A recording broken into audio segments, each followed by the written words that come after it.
Ramona the Brave by Beverly Cleary. Chapter 4.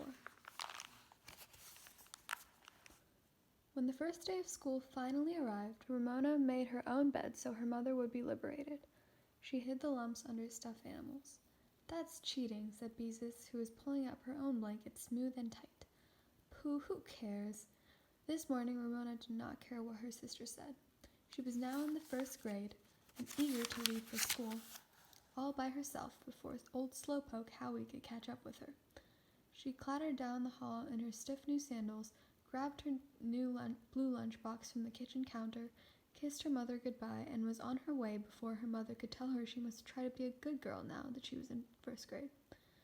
She crunched through the fallen leaves on the sidewalk and held her head high. She wanted people to think how grown up Ramona Quimby is. Last year she was a little kindergartner in the temporary building, and look at her now, a big girl on her way to school in the big brick building. A neighbor who had come out to move her lawn sprinkler actually did say, "Hello, Ramona. My, aren't you a big girl?" "Yes," said Ramona, but she spoke modestly. She did not want people to think that being in the first grade had gone to her head. She was tempted to try going to school a new way, by another street, but she decided she wasn't quite that brave yet. How little the new members of the morning kindergarten looked. Some of them were clinging to their mother's hands. One was actually crying. Babies. Ramona called out to her old kindergarten teacher, crossing the playground. "Miss Benny, Miss Benny, it's me, Ramona." Miss Benny waved and smiled. "Ramona Q, how nice to see you." Miss Benny understood that Ramona used her last initial because she wanted to be different, and when Miss Benny printed Ramona's name, she always added ears and whiskers to the Q. That was the kind of teacher that Miss Benny was. Ramona saw Beezus and Mary Jane. "Hi, Beatrice," she called her sister to let her know she would remember not to call her Beezus at school. "How are you, Beatrice?" Little Davy jumped up at Ramona. "Hoo-ha!" he shouted. Ramona knew first graders could not really use karate. "You mean hi-ya," she said. Davy never got anything right. Ramona felt much smaller and less sure of herself as she made her way up the steps to the big brick building with the older boys and girls. She felt smaller still as they jostled her in the hall on her way to the room she had looked forward to for so long. Room 1, at the foot of the stairs that led to the classrooms of the upper grades, was the classroom for Ramona and all the other morning kindergartens of last year. Last year's afternoon kindergarten was entering the first grade in room 2. Many of Ramona's old kindergarten class, taller now and with more teeth missing, were already in their seats behind desks neatly labeled with their names. Like place cards at a party, thought Ramona. Eric J. and Eric R., little Davy with the legs of his new jeans, turned up further than the legs of any other boy's jeans, Susan with her fat curls like springs touching her shoulders. Boing, thought Ramona as always at the sight of those curls. This year she promised herself she would not pull those curls no matter how much they tempted her. Mrs. Griggs was seated at her desk. "And what is your name?" she asked Ramona. Mrs. Griggs, older than Miss Benny, looked pleasant enough, but of course she was not Miss Benny. Her hair, which was no special color, was parted in the middle and held at the back of her neck with a plastic clasp. Ramona Q. "Good morning, Ramona," said Miss Griggs. "Take the 4th desk in the 2nd row," she said. The desk, which had Ramona taped to the front where Miss Griggs could see it, turned out to be across the aisle from Susan. "Hi, Ramona Kimona," said Susan. "Hi, Susan Snoozen," answered Ramona, as she opened her desk and took out her pencil. She untaped her label, printed her special Q with whiskers and ears on it, and retaped it. Next, she explored her reader to see if she could find the grown-up words she knew. Gas, motel, burger. She could not. The bell rang, and after Mrs. Griggs chose Joey to lead the flag salute, she made a little speech about how grown up they were now that they were in the first grade, and how the first grade was not a place to play like in kindergarten. The class was here to work. They had much to learn, and she was here to help them.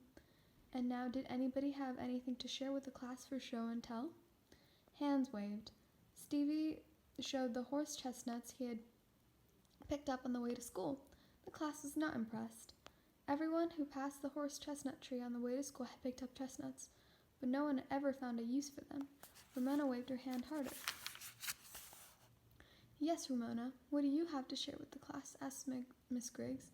Then, seeing the initial on the label on Ramona's desk, she smiled and asked, or should I call you Ramona Kitty Cat?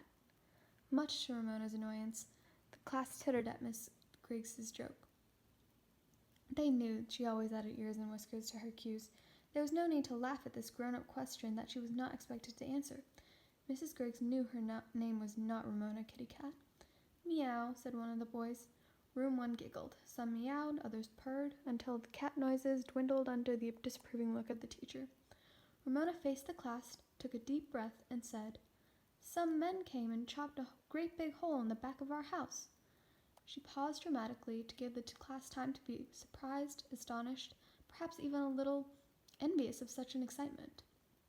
Then she would tell them how spooky the hole was. Instead, room 1, still in the mood for amusement, laughed. Everyone in the room, except Howie, laughed. Ramona was startled, then embarrassed.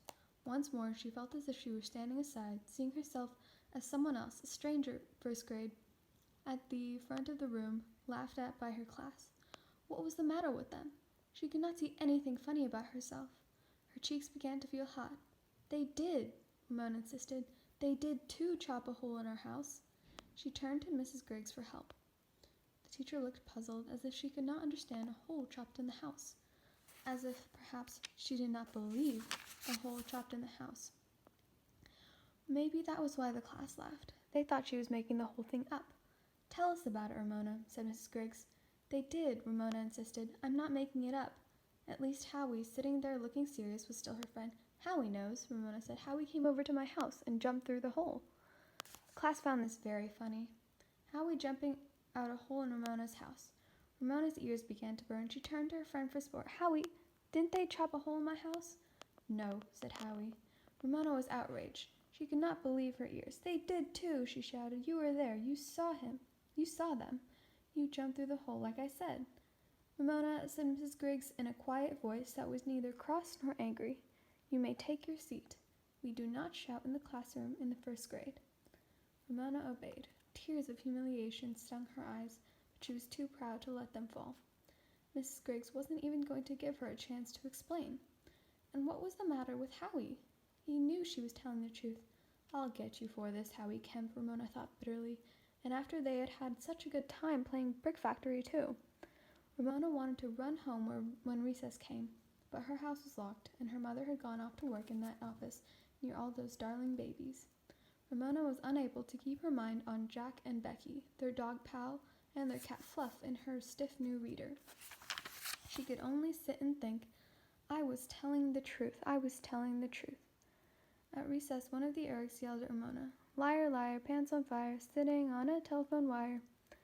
Ramona pointed to Howie. He's the fibber. Howie remained calm. No, I'm not. As usual, Ramona refused to get excited. Howie's refusal to get excited infuriated Ramona. She wanted him to get excited. She wanted him to yell back. You did too see the hole, she shouted. You did too jump through it. Sure, I jumped through it, but nobody chopped a hole in your house, Howie told Ramona. But they did, cried Ramona, burning with fury. They did, and you know it. You're a fibber, Howie Kemp. You're just making that up, said Howie. 2 men pried some sliding off your house with crowbars. Nobody chopped a hole at all. Ramona was suddenly subdued. What's the difference? She asked, even though she knew in her heart that Howie was right. Lots, said Howie. You chop with an axe, not a crowbar. Howie Kemp, you make me so mad, shouted Ramona. You knew what I meant. She wanted to hit, she wanted to kick, but she did not, because she was now in the first grade. Still, she had to punish Howie, so she said, I am never going to play Brick Factory with you again. So there. Okay, said Howie. I guess I'll have to come and take back my bricks. Ramona was sorry she had spoken so hastily. She would miss Howie's bricks. She turned and kicked the side of the school. She had not fibbed, not really. She had only meant to make the story exciting, and since tools did not interest her, she had felt that a hole really had been chopped in her house. That was the trouble with Howie.